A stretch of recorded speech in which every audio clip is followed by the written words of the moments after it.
The uprisings in North Africa and the Middle East have shaken US foreign policy to the core. So just what is Washington's response to these new and shifting realities? And is President Obama making it up as he goes along? And how does it differ from case to case? From Egypt to Tunisia to Libya to Bahrain, Yemen and Syria? That's the world debate, the Arab Spring. Is America getting it right?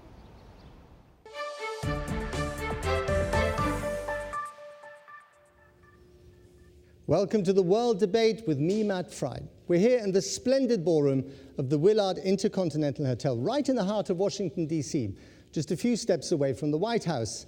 This place has always been at the very heart of the capital's political life. In fact, President Ulysses S. Grant used to come to this hotel for his regular drink of bourbon. When he walked to the lobby, he was accosted by the various politicos who wanted to bend his ear. It is thus that the term lobbyist and lobby was born. Today, we are not going to accost anyone, we're not going to lobby anyone, we are going to debate the big issues coming out of the Middle East and America's response to them, courtesy of the Carnegie Endowment for International Peace on their centennial event. So let's go and meet our distinguished panel. First up, Tamara Wittes is the Deputy Assistant Secretary of State for Near Eastern Affairs, and before that she was at the Brookings Institution, a think tank here in Washington, D.C. Elliot Abrams is a Senior Fellow for Middle Eastern Studies at the Council on Foreign Relations. He was George W. Bush's Deputy National Security Advisor on the Middle East. Marwan Mouasha. He is a former Deputy Prime Minister and Foreign Minister of Jordan, was also that country's first ambassador to Israel.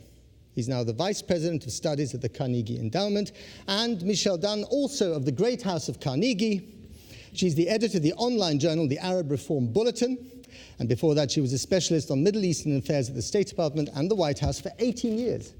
Now, the theme of this discussion is America getting it right? So I'd like to know from the audience, first of all, if you think that America is getting it right, put your hand up. And if you think they're not getting it right, sit on your hands, please.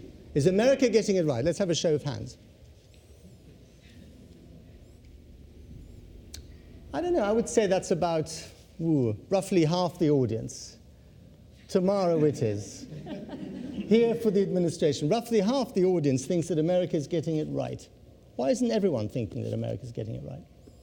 What mistakes have you made? Let's cut to the chase. Do I have to start with the mistakes? We'll talk about the good stuff as well, yeah. Where do you think you might have? I mean, some people would accuse the administration of conducting policy on the hoof on this one. Well, I think whenever you're facing historic transformations, you conduct policy on the hoof. Even if you've anticipated change, which I think we have. And Secretary Clinton spoke out about this issue a number of times, probably most notably in January when she was speaking at the Doha Forum for the Future. And she said to the Arab leaders that were gathered there that trends building in the region, the massive generation of young people who are wired and connected and aware of what they're missing, these things need to be addressed. So I think anticipating events is part of our response. Elliot Abrams, you've been quite critical of the president's policy towards the Middle East, especially about the speech that he gave just the other day. They reacted slowly and poorly to the June 2009 Iranian elections, and they reacted slowly to Tunisia and to Egypt and to Libya, and even now the reaction to Syria, I would say, is not so great. But isn't the point that some people are making that if America had reacted more robustly in recent months, it would have been actually counterproductive? Your policy towards that region has made American involvement, rhetorical or otherwise, toxic. I don't see that coming from the people of Iran or the people of Tunisia or the people of Libya. I mean, the administration can't go around saying that Barack Obama is beloved all over the world, but if he supports a cause, it's toxic. So I think that his support in Iran, in Egypt, in all these places would have actually helped those people. Michelle, is the administration getting it right, that balance between American interests and American values, which have been at loggerheads with each other in the past, but some people think are now coming together? Well, I think that the administration has been slow to articulate the principles behind U.S. policy, and that it could have and should have done more in the first couple of years of the Obama administration to promote the things for which the United States stands. I think one of the reasons why you're seeing people in this audience not sure whether America's getting it right right or not, is we've got this variety of cases now and variety of U.S. responses. We have the somewhat easier cases of Tunisia and Egypt, which are already into political transitions. We have other cases of a few countries that have promised reforms and might or might not come through. And then we have the really difficult cases, places like Syria, Bahrain, and so forth, where there are quite a bit of repression going on, and yet the U.S. has significant interests at stake. Marwan, let me turn this to you, because you tried to institute a reform process in Jordan, and it didn't go down too well with your masters, as it were, in that country. Do you think that it's possible to have a bespoke policy towards different countries in the Middle East, taking into account the different circumstances, while at the same time holding dear to certain fixed principles? Well, I think let's try to agree on what America got wrong. What America got wrong, I think, is decades of pursuing a policy that prioritized stability over democracy and treated peace as if it is not related to the first two.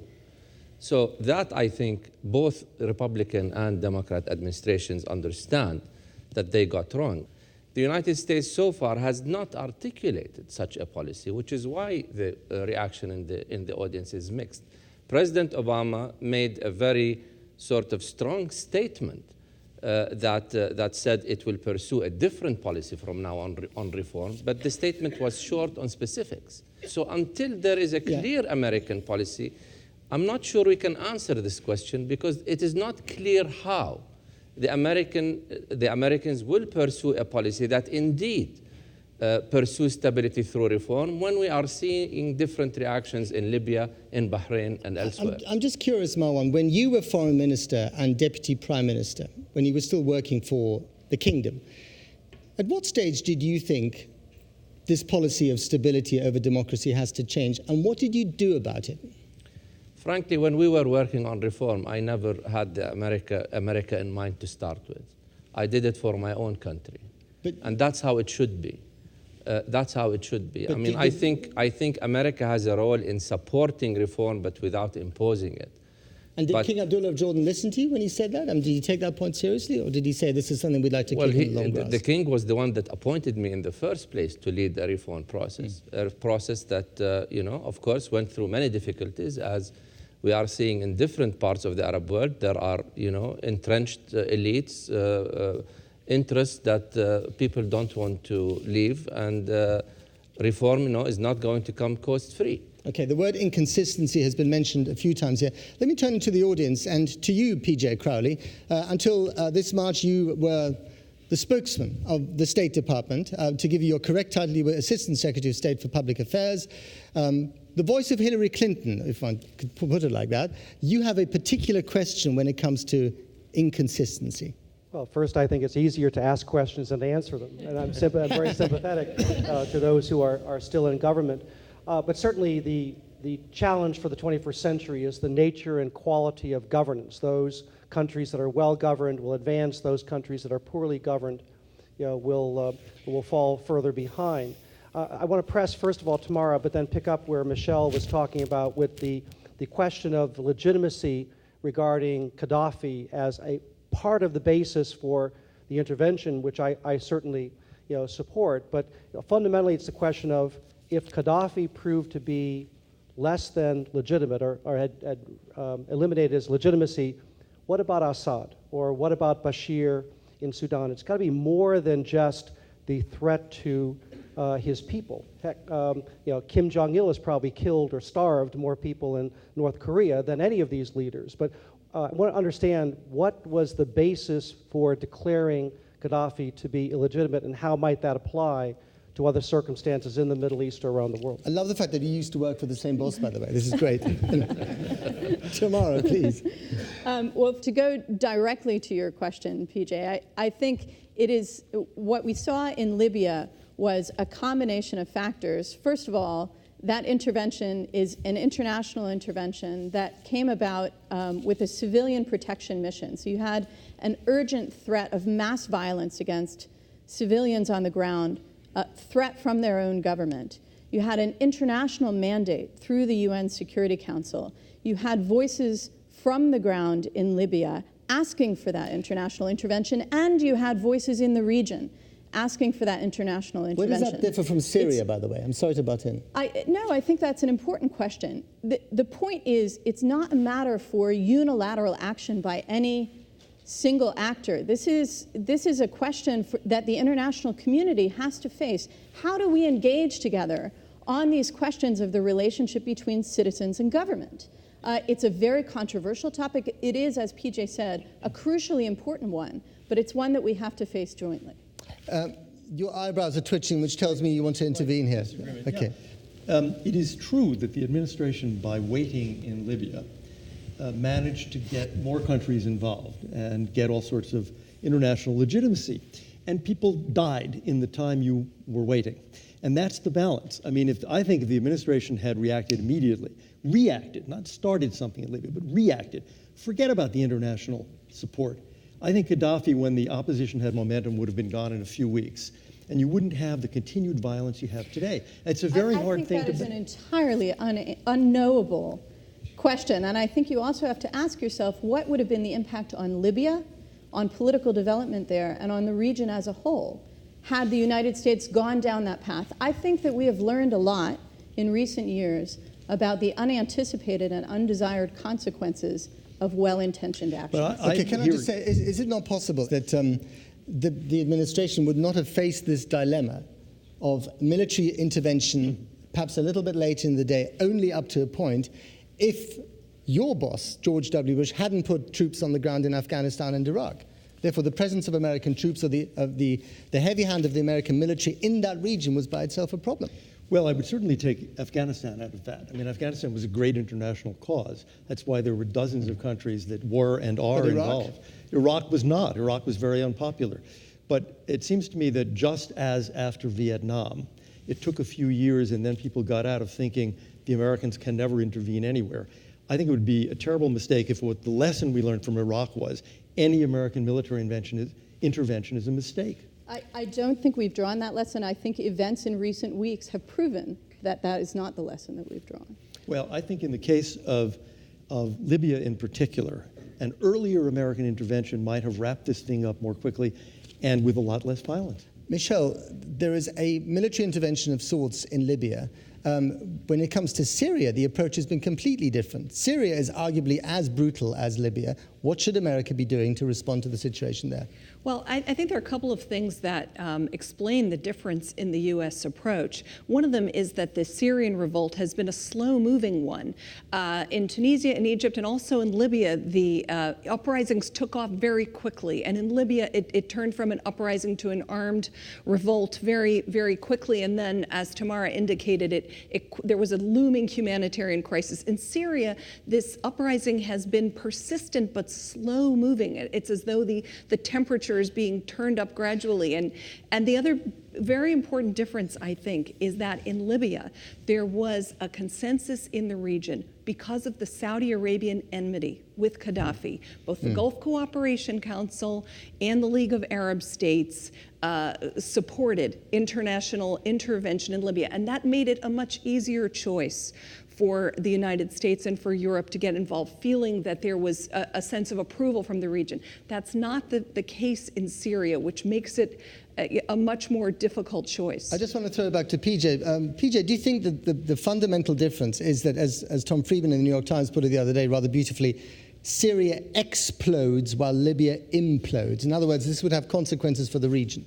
I think the focus of the discussion has been more on the intervention, which I think was important because absent that intervention, there still is the danger that the Arab Spring would stop in its tracks from what happened in Tunisia and Egypt. But it is the fact that President Obama and other leaders went beyond the question of intervention to protect civilians, something understandable, to declaring Gaddafi to be illegitimate, to no longer be in a position to lead a transition. Now, ironically, despite the brutal violence in Syria, the president still the other day held out a hope that Assad could lead the transition in Syria. What is the difference between the two? That is the inconsistency that I see in the current policy. Marwan, do you think that the response in Libya should have been much more robust from the administration? First, let me say that we cannot expect the United States to intervene in every country where there are problems. I personally support the intervention in Libya. But let me say this. This, after all, is not about what America is doing in each Arab country. This is about the Arab Spring. And I think the focus should stay there. You know, what we are seeing is a series of countries where leaders obviously no longer, if they ever did, enjoyed the legitimacy in their own countries. We've seen this with Libya, we've seen it with Syria, we've seen it now with Yemen.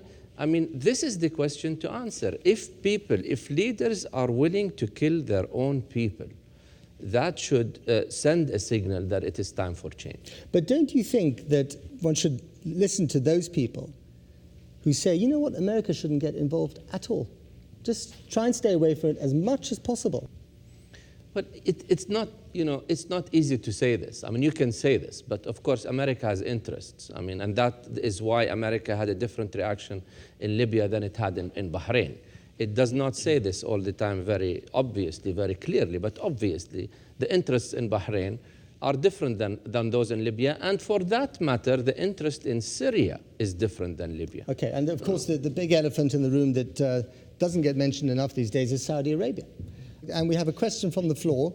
Marina Ottaway, Director of the Middle East Program of the Carnegie Endowment. Marina, you have a question. Well, among the conflicting interests the United States has in the region is the need to access oil. And of course, Saudi Arabia is central to that. Saudi Arabia has emerged very clearly as the strongest defender of the status quo in the region.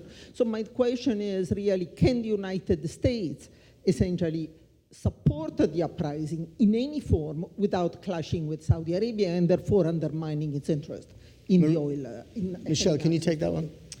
Right. Yeah, I think Marina's identified a very, very important issue. The United States and Saudi Arabia have had overlapping interests for a long time, but to be honest, our values have always been quite different. And that is becoming obvious now. It's going to become more and more obvious. I do think, however, that the United States and Saudi Arabia will have to find a way to continue to work together. I think that Saudi Arabia is going to have to see the reality of change in this region and be willing to allow democracies to develop, for example, in Egypt and Tunisia. But I do think it's possible for there to be a pragmatic bargain. Tamara, what are you saying to the Saudis these days?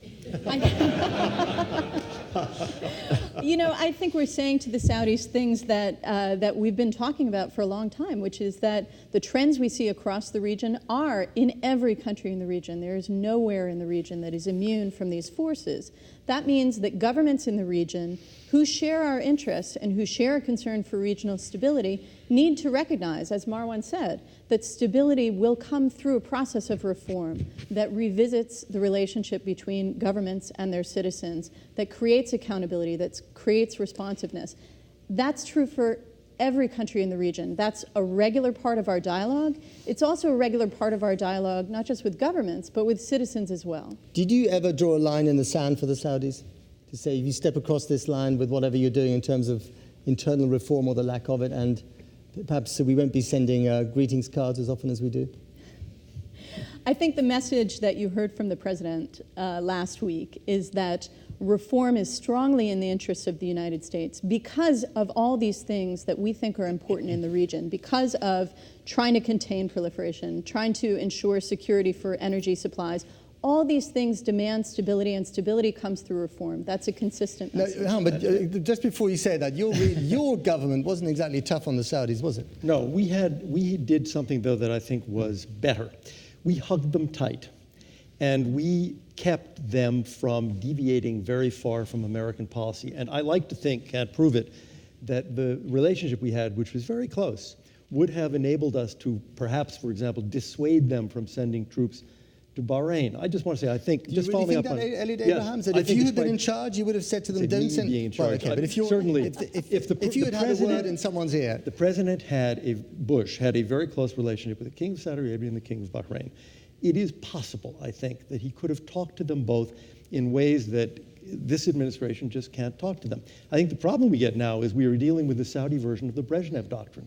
If a fake republic like Tunisia or Egypt wants to become a real republic, oh, fine.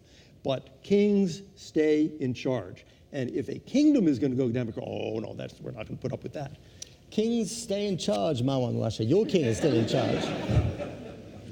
Yes. Is that a good thing? I mean, have we rediscovered the joys of monarchy as a result of this? Because it provides a certain degree of stability? In a way, monarchies in the Arab world, if they undergo a serious reform process, are in a better position than republics, especially those that have been there for a long time and that do not enjoy legitimacy. In Jordan, the king enjoys wide legitimacy. Even the opposition in Jordan is not asking for his removal. What they are asking for is changes in the system, serious changes that result in a serious reform process. And I think that is the challenge. If we don't want the Egyptian and Tunisian experiments to repeat, if we don't want the street to set the pace of events in the Arab world, there is only one way to do it, and that is to get ahead of the street by not just promising, but implementing a serious, gradual, and holistic reform process. But the status quo of doing nothing, just as in the peace process, is not sustainable. But getting ahead of the street, as we found out in the last few months, is a really tricky thing to do because the street acts according to its own logic. I mean, who would have thought that a fruit seller in Tunisia would have sparked this whole protest? That is true, and that is why, I think that if there is a serious reform process that promises a roadmap with performance indicators, with timelines, with things that are measurable, people will take that. People are not stupid, but people also cannot be fooled by rhetoric that does not result in a serious reform process. Marwan, are you saying that your reform paper that you published and that was largely ignored by the Kingdom of Jordan is now being dusted off the shelves and being taken seriously again? Is this... Parts of it are. Of course, since we did it in 2005, a lot of things happened. And frankly, the demands of the street today in Jordan go beyond what the national agenda suggested 5 years ago. Every day that passes without serious reform is going to result in higher and higher demands. Okay, we've got lots of people want to butt in on the panel here. Tamara, you first. Yeah, I think the point that Marwan's really making is that the way things have changed in the region is that people in the region are driving these events themselves. This is no longer about leaders talking to each other, even our leader talking to leaders in the region about what should happen. This is being driven by people on the ground. That is as it should be, but it makes us question what is the right role for the United States in these circumstances. A key role for the United States is that we can be there to help ensure that as people get those rights and give those voice, they're getting a government that can deliver for them. And that's the economic role that the US and other major powers really have to play here. And when are you going to apply those principles that you've just outlined to the Palestinians? Look, I think that we have done a tremendous amount of work from the first day of this administration and will continue to do so to support Palestinians' aspirations to statehood. We are the largest donor to the Palestinian Authority. We've worked very hard to support their state-building process, which has been a very fruitful process. And the institutions of the Palestinian Authority have grown. They've grown stronger. They've grown more responsive. They've grown to be able to meet people's needs. That's a tremendously important process. Along with that, of course, there needs to be a negotiations process. And this administration from day one has been focused on trying to get Israel and the Palestinians back to direct talks. Are you really putting enough pressure on both sides, especially on the Israelis, to make that happen? Look, I think there's no question that it's tough. But I don't think anyone doubted that. But I think it's something. I mean, this is an opportunity to grasp, isn't it? Are you grasping it? Are you grasping that nettle firmly enough? I think you heard the president over the last few days reiterate, number one, our sense of urgency, and number two, our sense that the situation on the ground and between. He was slapped right back by the Israelis. I think that there are always a lot of words back and forth when you have these big public statements. What's important is the relationship, and the relationship is one where we continue to talk honestly about these issues and to work to get the parties back to direct talks. Is this a unique opportunity, perhaps the last opportunity to sort out the Palestinian-Israeli issue? And what should be done about it? I don't think it's an opportunity at all. I think Palestinians are going to have elections. It should just be ignored? No, I think Palestinians are going to have elections next year. It is very clear to me that President Abbas does not want a negotiation right now. He wants national unity. He wants to worry about internal politics. He wants to retire and leave office. He is not a man who is anxious to make terribly difficult decisions that are going to get him accused of treason to his people. He's an old guy, and he wants to leave office with honor. That's it. So I don't see this as an opportunity at all. Why don't we just turn the question over to Nadia Bilbassi from the Middle East Broadcasting Center, Palestinian. What do you think of what you've just heard from the panel here? Oh, I mean, I disagree, obviously. And I'm speaking as a Palestinian who grew up in Gaza most of my formative years. And I will say that the Palestinian point of view, just listening to Prime Minister Netanyahu's speech and President Obama, both said that they wanted to establish a Palestinian state. But if you look at the conditions that the Prime Minister put today, it is the final status issues that every administration, every American administration said it need to be negotiated. The border is going to be 67 with the swaps, and that means everybody knows, including all of us, that's the major settlement block that will stay in the West Bank with the 600,000 settlers. So what conditions for peace are there? This administration, I agree that they have good intention, but they have no mechanism to follow. I agree with you on one point that there is no opportunity Let's just hear now. from Elliot. Well, I would to just respond say, to that? you know, President Obama has been calling for negotiation. It is the Palestinians who have refused to go to the negotiating table for a year and a half. President Abbas should have said, yes, I'll sit at the table. I'm angry, I'm frustrated, but let's give it a try. He would not do that. And instead, he has turned A to the UN and B to Hamas. And that's not going to produce a state. Only a negotiation is going to produce a state. Michelle, you, I think, in the past have said that the Palestinians have been abandoned by this administration. Is that really the case? The U.S. administration has led the Palestinians to stake out a fairly tough position, and then the U.S. hasn't stood behind it. I mean, this is when, you know, for example, President Obama called for a settlements freeze, and I think in principle it's right. I think there should be a settlement freeze. I don't think the position was wrong, but it led the Palestinians then to say we won't negotiate unless there is a settlements freeze, and then frankly the U.S. backed away from that confrontation with Netanyahu. Now, you know, now we're talking about negotiations have to start on the 67 lines with agreed upon swaps. Again, in principle, I think it's the right position in principle. But I'm worried that again, it will lead the Palestinians to say, well, now Netanyahu has to agree to that. And the problem has been follow-up on the part of the U.S. administration and the, you know, willingness to really take this on. Okay, I was going to turn to you, Marwan, but I'm going to have to turn to you tomorrow because you're in the hot seat again here on this one. So not enough follow-up was Michelle's accusation from the administration. Look, I think our strategy has been working with the parties to find a way to get them to the table. If a settlement freeze might be the way to get them to a table, let's try that. If that doesn't work, let's find another approach. But the core is that these issues, Jerusalem, refugees, borders, can only be settled through direct talks. They can't be settled in the public sphere. They can't be settled in international fora. Why not send Hillary Clinton out there to start, you know, knocking heads together? I mean, be more proactive in your policy. You know, organize another Middle East peace conference. The second day Barack Obama was in office as president, he appointed Senator George Mitchell as his personal envoy. He worked the issue for 2 long years, and David Hale is continuing that work. There's been no pause. And the president said the other day that the situation on the ground between Israelis and Palestinians is as unsustainable as what we've seen between citizens and governments elsewhere in the region. This has to be dealt with. It has to be dealt with now. We're going to keep working it. Yeah, thank you. Marwan Moshe, you looked rather frustrated in all the answers you've heard in the last 5 minutes. Let me put it like this. Is this, as I said to Elliot earlier, is this the last opportunity, or could it be a lost opportunity, a crucial one, for settling this issue that is a cancer at the heart of the region? If this issue is not settled today, now, the Palestinian street is not going to wait for the US presidential elections to take place in 2 years before it moves. We need to understand that there's a new reality in the Middle East, and it's called the Arab street. And the Arab street today is setting the pace, not the US, not Israel, and not the Palestinians.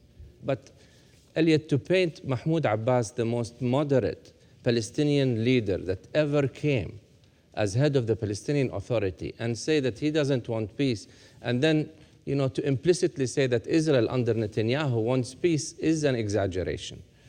Mr. Netanyahu is not a man of peace. I mean, the whole world has agreed on this point. But what I want to say is there is a role for the United States to take the leadership and put a package on the table. The president himself made a very compelling statement yesterday in front of a pro-Israeli, you know, crowd at AIPAC. He made the statement of why it is in the interest of Israel to make peace. He talked about the technological factor. He talked about the demographical factor, he talked about the UN vote, and he talked about the Arab street. And then he stopped. What he should have done is took it to its logical conclusion and say, and that is why the United States is going to be more proactive in solving this issue.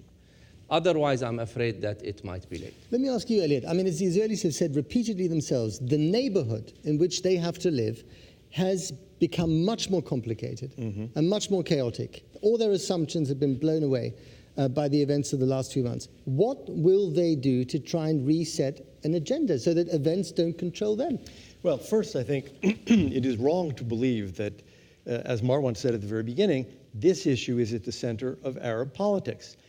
The revolt in Tunisia, nothing to do with Israel-Palestine. The revolt in Egypt, nothing to do. The revolt in Libya, nothing to do. This, but I it's think, a with the default Arab position, isn't it? It could always come back to that, right? Like a sort of tongue to an aching tooth. It can come back to it, but people in these Arab countries are talking about their countries, their governments, their freedom. They're not demonstrating about Palestine. They're demonstrating about themselves. But I just want to say, I did not say that Abbas doesn't want peace. He wants peace, but he is unwilling to make the extremely difficult choices that a peace agreement would require of both sides. He's on one side, and there's no evidence that he's willing to make those decisions. Is Israel willing to make it? I think today they are willing to make it. And the reason I say that is there is a very big, honest, open debate in Israel about what it all means. There is no debate in Palestine about what it means to get rid of the right of return, to give it up, to recognize the refugees. Not one is going back to Israel. But in Israel, there's a very big debate about exactly which settlements are going to be abandoned. On that point, Michelle, Israel used to be able to stand up and say, we are the only genuine democracy in the Middle East. That is no longer the case, is it? How does that change the reality for Israel? Well, I think the Israelis and the Israeli government initially did have some difficulty dealing with these uprisings and their worries. And we even heard this in Prime Minister Netanyahu's speech before Congress, talking about the fear that Islamists will somehow, take over democracies in Egypt and other places. But they've come around now to at least being in favor in principle of this. I do not think the Arab Spring is going to leave the Palestinians untouched. The things that we've seen so far is demonstrations in favor of Fatah-Hamas reconciliation, and the leaders themselves, Mahmoud Abbas and the leaders of Hamas, changing their calculations about reconciliation because of the uprisings. For example, because of the deterioration in the Hamas relationship with Bashar al-Assad in Syria, because Hamas would not support his crackdown in Syria. So we see now the Palestinians deciding to move toward reconciliation. We saw also some small but very significant demonstrations on the borders of Israel on the Nakba Day that showed the Palestinians sort of breaking out of their usual bounds. I agree with Marwan, it's not a stable or sustainable situation for the Palestinians in the West Bank and Gaza. I think everyone's agreed on the panel that this is first and foremost not about the United States and not even about Israel. It's about the Arab street. It's about what ordinary Arab citizens want from their governments. It's about governance. So why don't we talk to Mana Hassan. She's a research assistant in the Middle East program at the Carnegie Endowment. She's an Egyptian. So you are the people that we are talking about. Okay, we have been talking about you, and now we're going to ask you, what is the most important thing that you feel, that you think, regarding the extraordinary events in your country and neighboring countries? It was about me dictating my own future and the future of my country, rather than having elites or rather than having a dictator or outside forces dictating it. So it was very empowering to see, even though I was far away from Tahrir Square, it was very empowering to see that happen, and I was very proud of what was going on. And are you worried that that process is becoming too messy, might get railroaded, that it could actually end up with something that you hadn't envisaged when it all started? I think any transformation, any transition is going to be bumpy, and it's going to be unstable by nature. It has to be unstable. My main fear is not necessarily anything crazy going on, but rather the counter-revolution of the old force trying to maintain the power and doing anything it can to sustain itself. And I think that's the biggest threat to the revolution, rather than some foreign or something out there that we don't know. I want to look at the future a little bit. And I want to look at one country that we really haven't discussed at all yet, but that is another elephant in the room, or perhaps a scorpion in the room, and that is Iran. Karim Sajjadpour from the Carnegie Endowment, you have a point to make about Iran, or perhaps a question. Meaning mindful of the fact that the Obama administration has limited bandwidth, should the primary effort be towards a Palestinian-Israeli peace resolution, towards getting democracy right in Egypt, which is the heart of the Arab world, or a rigorous push for trying to establish a democratic order in Tehran, which you could argue is the primary impediment to a lot of these peace issues in the region? Elliot Abrams, do you want to take that one? With all the other countries, Syria, Libya now, in deep trouble because they wouldn't democratize. What is left is Iran. Iran is the country that is really the great strategic problem for the others in the Gulf, as well as for Israel, as well as for us. You see all of the American and European sanctions now. In a way, they've gotten a good 6 months because everyone was focused on the Arab Spring rather than on Iran. But I don't think we're going to get a stable, democratic Middle East unless and until the people of Iran really can run their own country. But the Iranians surely must think somewhere that all their Christmases, not that they have them, but all their Christmases have come at once, because the rest of the region is in turmoil. They're basically off the hook for now. The heat is off Tehran, and they can just watch the way the wind is blowing and then try and manipulate it as much as possible. I don't think that. I think that we've been talking about the growth in Iranian influence over the last, say, decade. It's partly because the Arab world was dead mentally. I mean, the representative being, 82-year-old Hosni Mubarak. The Arab world is fascinating and interesting and alive politically. No one is asking for what the Iranians are selling. Is that true? I'm interested to hear Marwan's thoughts, but I think this may be one area where Elliot and I agree completely. Don't get too cozy with each other now. Which is that I think the Iranians are exposed in all their hypocrisy in this situation, and they are losing influence. They are attempting to claim what Arab citizens are doing as their own. But in fact, they're engaged in exactly the opposite, not only at home, but helping the Syrians repress their own revolution as well. There's no question in my mind that Iran will not benefit. Will not benefit? Of course not. I mean, this is a wave that is transforming the whole Middle East. In the short term, they might achieve certain short-term benefits, but it cannot be good for them.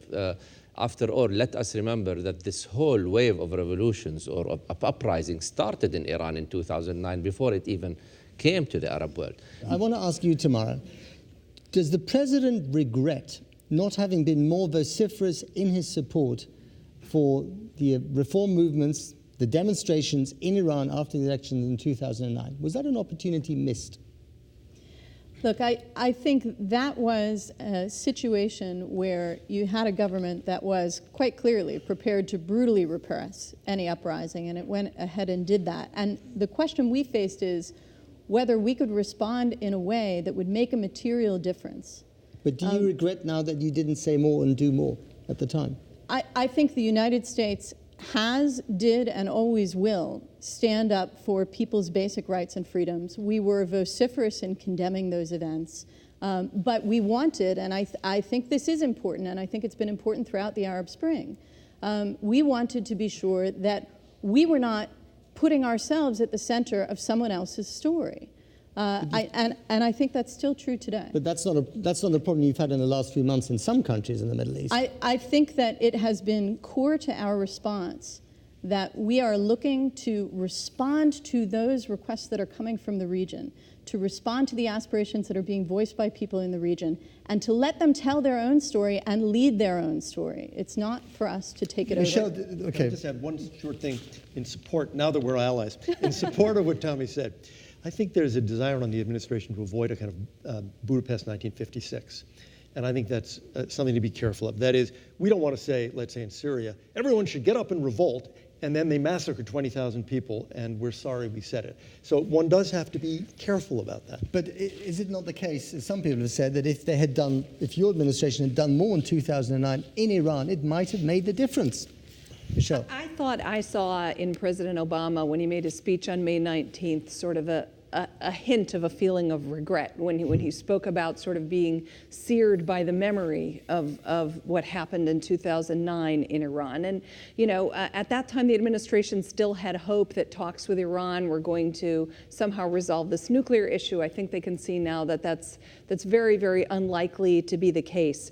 I wanted to add one point on the issue of whether or not Iran is benefiting. And I think from the changes in the region, I think there's a high likelihood that Iran will not benefit. I agree with what my co-panelists said, but there is a little bit of danger here that if we in the West, in the United States and Europe, don't play this situation correctly, that we will leave openings for Iran to benefit. I think that's the case with Egypt. If we are not, engaged enough and give enough assistance and so forth to a real democratic transition in Egypt, and very painfully right now, I think it's true in Bahrain, where there is a terrible campaign of repression going on, and where the United States has expressed its disapproval, but basically is not doing anything about it, has backed away, and Bahrain has chosen to take the Saudi advice rather than the American advice, and that is, if this goes on, there is no way, I think, that uprising in Bahrain is truly over. It is crushed for the time being, and that definitely can be an opening for Iran in the future. It sounds to me like whether you're a policymaker or an academic or just a bystander, that we're all sort of floundering in our response on this one. Marwan, do you think America should exert more leverage when it comes to dealing with the Gulf states, with countries like Bahrain? Well, it should make its position very clear that, if it is on the side of democracy and freedom, how does it translate it in real terms? And this has not been done in Bahrain. It has been done in Libya, maybe to some extent. In Bahrain, there has been a position that, the Bahrainis need a political process, need to resolve their differences inside, but not much beyond that. I'm sorry, I have to beg to differ with my good friend here, because not only have we been extremely clear in our public statements, and the president had 2 full paragraphs in his address last week speaking to the issue of Bahrain, but we've been working ceaselessly to arrange and sustain exactly the kind of political dialogue that we've said is essential to resolving the challenges there. It's been a situation of nonstop diplomacy, and although our efforts have not yet been successful, it's an effort that's continuing and essential. We can't allow a situation in the Gulf where outside actors like the Iranians can seek to exploit what's going on. And it's crucial that the solution that's found in Bahrain is a Bahraini solution, not dictated from outside. Michelle, you wanted to butt in very briefly? Look, I think I'm glad that President Obama addressed Bahrain. Had he not, the whole speech would have been a failure in my view. He had to say something about it. But I thought he gave too much credit to Bahraini government, concerns about restoring law and order and so forth. And also, let's talk about what this is really about. The United States has a naval base there. If the United States really wanted to indicate that we think the Bahraini government is headed in the wrong direction and that therefore we're worried about stability in Bahrain, we should be saying, not threatening to withdraw the naval base, but saying we're thinking about whether we might need to look for other locations because we're just not sure whether Bahrain is going to be a stable place for us to have that base. Elliot Abrams, where do you get the right balance between putting pressure on Gulf states to reform without basically bringing the house tumbling down? Values and stability. The Kuwaitis started to reform some time ago. They have a real parliament. The Emirates and Qatar have no citizens. They don't really need, they're all expatriate workers who don't have political rights there. What we're really talking about is Bahrain, because it has a Shia majority, and then the big one, Saudi Arabia. Saudi Arabia is a much larger problem. They are a big part of the problem in Bahrain. It's not only bad advice, it's soldiers. It's essentially an invasion of Bahrain with the permission of the king. The problem of how we talk to the Saudis is an extremely difficult one. It has vexed 5, 6, 7 presidents in a row, but they're not listening. Okay, there are so many other issues we could get into. Unfortunately, we are beginning to run out of time, so I want to end on that nightmare question. I want you all to predict where we're going to be in 10 years' time, the region and America's policy towards it. Let's start with you, Michelle. 10 years from now.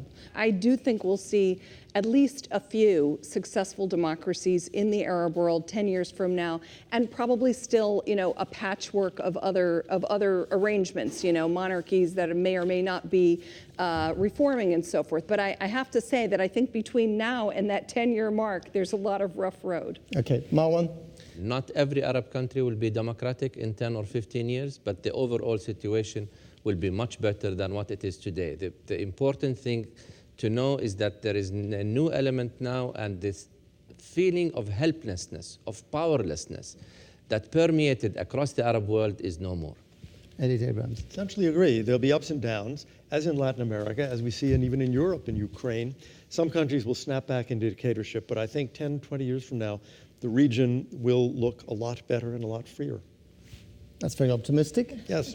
Tomorrow it is. Well, I'll agree with all my colleagues here that there is no going back from where we are today. And when I look ahead 10 years, I see that we'll be able to fulfill the promise of this moment, the promise that the president actually began to lay out in Cairo of a partnership that's not just with governments, but with peoples. I think that we will have done a lot to build a more sustainable, more fruitful relationship with citizens in the region that will allow us to pursue all of our interests for the long term. Tamara Wittis, thank you very much indeed. That's it from the World Debate here at the Willard Hotel in Washington, D.C. You have been a fantastic audience. The panel has been extremely interesting, full of insight.